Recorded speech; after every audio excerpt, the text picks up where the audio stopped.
wabarakatuh. Waalaikumsalam warahmatullahi wabarakatuh. Alhamdulillahirabbil alamin. Assalatu wassalamu ala asrofil anbiya'i wal mursalin wa ala alihi wa ashabihi ajmain. Amma ba'du. Kepada yang terhormat Bapak Ibu guru beserta diseminasi pemahaman dan penerapan budaya positif di sekolah, pertama-tama marilah kita panjatkan rasa puja dan puji syukur kita kehadirat Allah Subhanahu wa taala yang telah memberikan nikmat karunia-Nya kepada kita sehingga kita dapat berkumpul di ruangan ini tanpa ada halangan suatu apapun. Kedua kalinya selawat beriring salam semoga tak tercurahkan kepada junjungan kita Nabi besar Nabi Agung Nabi Muhammad SAW yang dimana kita nantikan syafaatnya nanti di yaumul kiamah. Amin amin ya rabbal alamin. Di sini saya sebagai pembawa acara akan membacakan susunan acara pada hari ini. Acara yang pertama yaitu pembukaan, acara yang kedua menyanyikan lagu Indonesia Raya, acara yang ketiga acara inti, dan acara yang keempat penutup.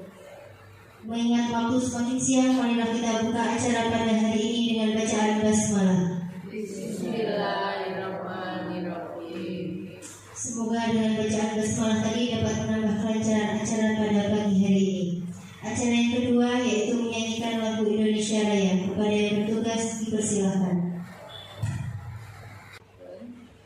Hadirin mohon berdiri.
Assalamualaikum warahmatullahi wabarakatuh.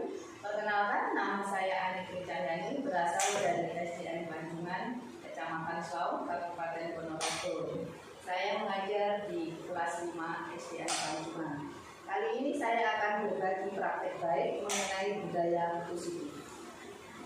Konsep utama budaya positif ada perubahan paradigma belajar, disiplin positif, kebutuhan dasar manusia, motivasi perilaku manusia, posisi kontrol restitusi, keyakinan kelas, dan segitiga restitusi. Pembelajaran dengan paradigma baru. Pembelajaran dengan paradigma baru dirancang berdasarkan pembelajaran yang terdiferensiasi sehingga setiap siswa belajar sesuai dengan kebutuhan dari tahap perkembangan untuk mewujudkan profil belajar Pancasila. Budaya positif. Budaya positif merupakan suatu kebiasaan yang bernilai positif.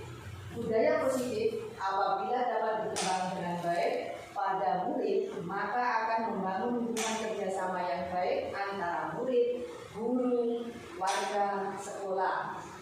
Dalam melakukan hal-hal baik tersebut, murid akan terbiasa dengan pola hidup teratur, mengembangkan kepercayaan diri dan tanggung jawab bersama, membangun karakter siswa, membangun hubungan sosial yang baik antar warga sekolah, menumbuhkan kesadaran diri dari murid terhadap budaya positif. Disiplin positif. Disiplin berarti teratur dan patuh. Disiplin berarti teratur dan patuh pada peraturan aturan. Kata disiplin sering juga dihubungkan dengan hukuman, padahal sesungguhnya berbeda. Karena belajar tentang disiplin tidak harus dengan memberikan hukuman. Justru itu adalah salah satu alternatif terakhir, dan bila perlu tidak digunakan sama sekali. Dan yang diterapkan adalah upaya pendisiplinan dengan positif atau cara yang baik. Tujuan dari disiplin. Tujuan mulia dari disiplin adalah agar terbentuk murid-murid yang berkarakter seperti santun, jujur, peduli, dan memiliki karakter nilai-nilai kebajikan sehingga profil belajar Pancasila dapat tercermin. Nilai-nilai kebajikan universal. Nilai kebajikan adalah sifat-sifat positif manusia yang merupakan tujuan mulia yang ingin dicapai setiap individu. Nilai-nilai tersebut bersifat universal dan lintas bahasa, suku, agama, bangsa, dan negara, baik agama maupun latar belakangnya. Setiap perilaku memiliki tujuan. Dengan mengaitkan nilai-nilai kebajikan yang diyakini seseorang, maka motivasi intrinsiknya akan terbangun, sehingga menggerakkan motivasi dari dalam untuk mencapai tujuan yang diinginkan. Nilai-nilai kebajikan yang ingin dicapai oleh setiap anak Indonesia kita kenal dengan profil pelajar Pancasila. Profil pelajar Pancasila diantaranya 1. Beriman, bertakwa kepada Tuhan Yang Maha Esa dan berakhlak mulia. Yang kedua, mandiri. Ketiga, bernalar kritis. 4. Berkebinekaan global. Yang kelima, bergotong royong. Dan yang keenam adalah kreatif. Kebutuhan dasar manusia. Kebutuhan dasar manusia adalah kebutuhan bertahan hidup, cinta dan kasih sayang, kebebasan atau freedom, kesenangan atau fun, kekuasaan atau power. Motivasi perilaku manusia. Motivasi merupakan dorongan yang timbul pada diri seseorang secara sadar atau tidak sadar untuk melakukan suatu tindakan dengan tujuan tertentu. Untuk menghindari ketidaknyamanan atau hukuman, murid melakukan disiplin diri karena ia takut dihukum. Ini merupakan motivasi ekstrinsik. Untuk mendapatkan imbalan atau penghargaan dari orang lain, murid melakukan disiplin diri karena ingin mendapatkan imbalan. Ini merupakan motivasi ekstrinsik juga. Sekarang, menghargai nilai-nilai kebajikan diri sendiri. Murid melakukan pendisiplinan diri karena sadar akan nilai kebajikan dirinya. Ini merupakan motivasi intrinsik atau motivasi yang dari dalam dirinya sendiri. Konsep disiplin dengan identitas gagal. Ada hukuman dan penghargaan. Hukuman bersifat menyakitkan, tidak nyaman, murid menjadi takut, memaksa, murid menyembunyikan kesalahannya, murid menjadi rendah diri.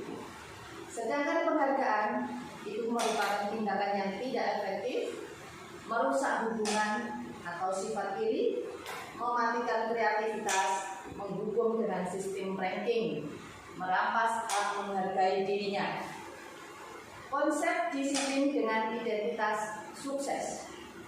Konsekuensi penguatan jangka pendek, perlu monitoring yang berkelanjutan, stimulus dan respon, murid menghormati peraturan, kehilangan waktu untuk merenungi kesalahan.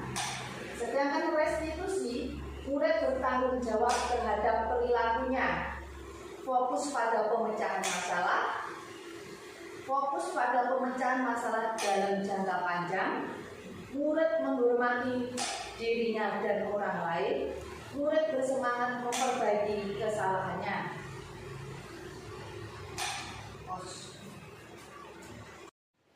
Konsep disiplin dengan pendekatan restitusi. Sebuah cara menanamkan disiplin positif pada murid. Pengertian dari restitusi. Restitusi adalah proses menciptakan kondisi bagi murid untuk memperbaiki kesalahan mereka sehingga mereka bisa kembali kepada kelompok mereka dengan karakter yang lebih kuat. Sedangkan ciri-ciri restitusi bukan menebus kesalahan, melainkan belajar dari kesalahan, memperbaiki hubungan, tawaran bukan paksaan, menuntun untuk melihat ke dalam hati, mencari kebutuhan dasar yang mendasari tindakannya, fokus pada karakter bukan tindakan, menguatkan dan fokus pada solusi. Perbedaan hukuman, konsekuensi, dan restitusi. Ini ada contoh kasus siswa yang sering tidak mengerjakan PR. Contohnya kita diberi hukuman, muridnya apakah diberi hukuman, konsekuensi, atau kita melakukan restitusi. Jika murid diberi hukuman, guru menghukum siswa tersebut hormat bendera selama 10 menit. Apa yang terjadi? Guru marah, siswa menjadi takut. Sedangkan dengan konsekuensi, guru memberikan konsekuensi untuk mengerjakan PR-nya saat istirahat atau dikerjakan 3 kali lipat, bahkan ada yang 10 kali lipat. Yang terjadi, guru tegas, siswa menghormati peraturan. Yang terakhir, kita memakai restitusi. Guru menanyakan keyakinan siswa atau guru menanyakan keyakinan kelas atau membantu siswa menyelesaikan masalah. Guru terbuka dan siswa menghormati dirinya dan orang lain. 5 posisi kontrol. Kita sebagai guru berada di mana ya Bapak Ibu guru? Apakah penghukum, pembuat merasa bersalah, teman, pemantau, manajer? Setelah kita kupas ini pasti akan tahu Bapak Ibu guru berada di posisi mana. Kita kupas yang pertama sebagai penghukum. Karena kamu terlambat, silakan berdiri sampai jam pelajaran pertama selesai. Itu contoh posisi sebagai penghukum. Yang kedua, pembuat merasa bersalah. Tolong ya, ibu minta tolong sekali. Tolong jangan terlalu ribut. Tidak kasihan loh sama ibu. Dari tadi teriak sampai tenggorokan ibu ini jadi sakit, nak. Itu contoh pembuat merasa bersalah. Sedangkan yang ketiga, posisi kontrol sebagai teman. Kenapa terlambat, nak?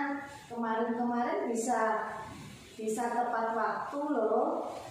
Kok sekarang atau hari ini terlambat lagi? Seperti itu. Yang keempat itu posisinya sebagai pemantau. Masih ingat konsekuensinya kalau terlambat lagi, nak? Pemantau bisa jadi mencatat, misalkan terlambat berapa kali itu dicatat. Mengapa kok kamu terlambat lagi? Jika kamu terlambat konsekuensinya apa, Mas? Itu ya. Manajer, apa kamu menyadari bahwa yang kamu lakukan ini tidak benar, nak? Kira-kira bagaimana agar kita bisa memperbaiki ini? Apa yang bisa kamu lakukan untuk memperbaiki ini? Nah, ada beberapa pilihan kalau manajer, solusi, menawarkan solusi ya. Mengapa keyakinan kelas bukan peraturan kelas? Contohnya, mengapa kita memiliki peraturan tentang penggunaan helm pada saat mengendarai kendaraan roda 2 atau motor? Alasannya apa Bapak Ibu? Ya, sebagai pelindung kepala, artinya untuk keselamatan diri, sebagai pelindung dari isi dompet, keselamatan isi dompet, gitu. Nah, yang kedua, mengapa kita memiliki peraturan tentang penggunaan masker dan mencuci tangan setiap hari? Apa? Biar bersih, betul. Biar tidak tertular virus corona, betul. Itu adalah alasan untuk kesehatan. Keyakinan kelas, apa tahu keyakinan kelas itu? Nilai-nilai keselamatan atau kesehatan inilah yang kita sebut sebagai suatu keyakinan. yaitu nilai-nilai kebajikan universal yang disepakati secara tersirat maupun tersurat, lepas dari latar belakang suku, negara, bahasa, maupun agama. Keyakinan kelas adalah salah satu disiplin positif yang kita yakini bersama yang berasal dari penyatuan pikiran untuk menjadi nilai-nilai kebajikan yang kita turunkan di kelas-kelas. Bagaimana membentukkan keyakinan kelas? Piye to jarene bentuk keyakinan kelas? Ya, caranya seperti ini. Keyakinan kelas itu bersifat abstrak. Artinya lebih rinci dan konkret, Bapak Ibu. Keyakinan kelas berupa pernyataan-pernyataan universal, pernyataan-pernyataan umum. Pernyataan keyakinan kelas senantiasa dibuat dalam bentuk positif, seperti saling menghormati, saling menghargai, buanglah sampah pada tempatnya. Keyakinan kelas itu tidak memakai kalimat negatif. Contoh kalimat negatifnya seperti ini, Bapak Ibu. Dilarang ribut, dilarang buang sampah sembarangan. Itu tidak boleh menggunakan kalimat negatif seperti itu. Jika ada kalimat negatif, kita ubah menjadi kalimat positif. Contohnya dari kalimat negatif tidak boleh buang sampah sembarangan, kita ubah menjadi kalimat positifnya, buanglah sampah pada tempatnya. Keyakinan kelas hendaknya tidak terlalu banyak, sehingga mudah diingat, dipahami oleh semua warga kelas atau semua warga sekolah. Keyakinan kelas sebaiknya sesuatu yang dapat diterapkan di kelas atau sekolah. Semua warga kelas hendaknya ikut berkontribusi dalam pembuatan keyakinan kelas lewat kegiatan curah pendapat. Bersedia meninjau kembali keyakinan kelas dari waktu ke waktu. Contoh keyakinan kelas seperti ini, Bapak Ibu, bisa ditempel di papan tulis, bisa ditempel pada pojok baca, bisa ditempel pada dinding, bisa ditempel di mana, Bapak Ibu? Tentunya di sebelah piket, jadwal piket seperti itu juga bisa. Pendekatan segitiga restitusi. Apa sih yang dinamakan restitusi itu? Nah, ini restitusi adalah sebuah proses menciptakan kondisi bagi murid untuk memperbaiki kesalahan mereka sehingga bisa kembali pada kelompok mereka dengan karakter yang lebih kuat. Ciri-ciri restitusi. Ciri-ciri restitusi ini memperbaiki hubungan, menebus bukan untuk menebus kesalahan, tawaran bukan paksaan, menuntun untuk melihat diri, menuntun untuk melihat ke dalam diri, mencari kebutuhan yang mendasari tindakan, fokus pada karakter bukan tindakan. Segitiga restitusi. Segitiga restitusi ada 3 tahap. Tahap pertama yaitu menstabilkan identitas. Berdasarkan prinsip membuat kesalahan adalah bagian dari proses pembelajaran. Berperan menggeser identitas murid dari identitas gagal ke identitas sukses. Jangan mengkritik murid yang sedang mengalami identitas gagal. Kita bisa mengajukan pertanyaan seperti ini, Bapak Ibu. Membuat kesalahan sesuatu yang wajar. Manusia tidak ada yang sempurna. Kita bisa memperbaiki masalah ini. Saya tidak menanyakan kesalahannya, tetapi fokus memperbaiki masalahnya. Apakah saat ini kamu tengah menjadi orang yang baik untuk dirimu sendiri? Seperti itu ya, kalau untuk menstabilkan identitas contohnya. Validasi tindakan yang salah. Validasi tindakan yang salah berdasarkan prinsip setiap perilaku berupaya memenuhi kebutuhan suatu kebutuhan tertentu. Guru akan menggeser dari pemikiran stimulus respon menjadi proaktif. Mengenali dan mengetahui kebutuhan murid ini dapat memperbaiki hubungan dengan murid. Pertanyaan dan pernyataan disampaikan dengan nada suara tidak menghakimi atau memojokkan. Contoh, ajukan pertanyaannya, kamu bisa saja bertindak lebih gegabah lagi dari ini. Kamu bukan melakukannya tanpa suatu alasan tertentu. Kamu melakukannya karena mempertahankan sesuatu yang penting bagimu. Mungkin kamu bisa mempelajari suatu perilaku yang baru lebih efektif. Bersediakah kamu mempelajarinya?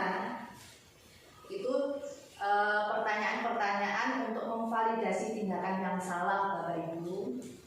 Lanjutnya, segitiga restitusi yang ketiga, yaitu menanyakan keyakinan.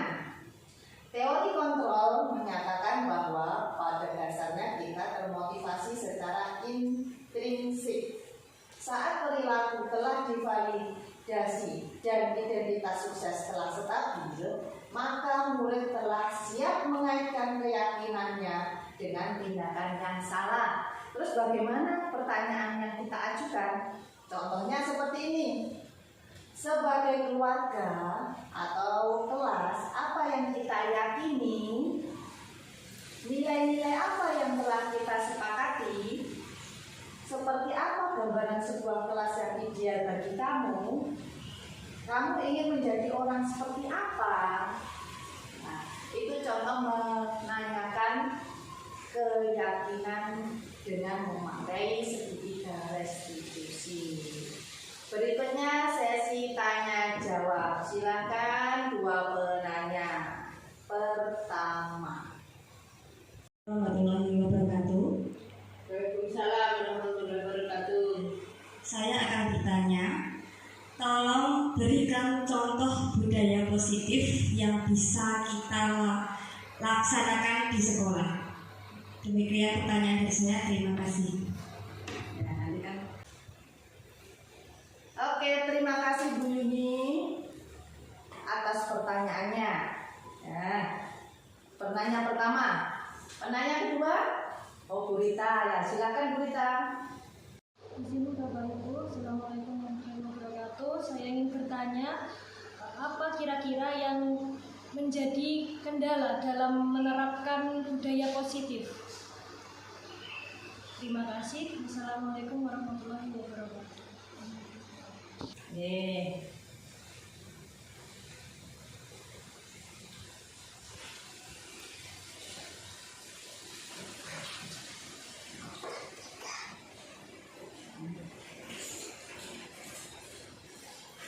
Bu Yuni tadi bertanya tentang contoh budaya positif yang bisa kita lakukan di sekolah, ya. Contoh budaya positif yang dapat kita lakukan di sekolah, contohnya sholat berjamaah, baik sholat duhur, sholat duha, sholat bersama-sama, entah itu latihan sholat, itu contoh budaya positifnya. Contoh lain yaitu menghafalkan juz amma. Kita bisa menghafalkan juz amma bersama-sama di halaman sekolah atau di kelas sebelum ada pembelajaran dimulai. Yang berikutnya, contoh budaya positifnya membuang sampah pada tempatnya. Gimana Bu Yuni? Pertanyaan dari Bu Rita. Apa kira-kira yang menjadi kendala dalam menerapkan budaya positif? Ya, kendalanya ada banyak, Bapak Ibu.